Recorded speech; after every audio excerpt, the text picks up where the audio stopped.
Hello and welcome back. And now we are going for day 24.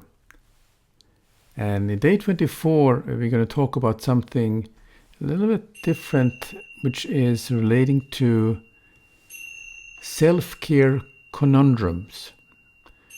Conundrums is a very fancy word for a riddle, for instance, or a puzzle. And one, for example, could be you can only have it once you are given it. So what would that be? You can only have it once you are given it. Think about it and just put it into your comments if you have the answer.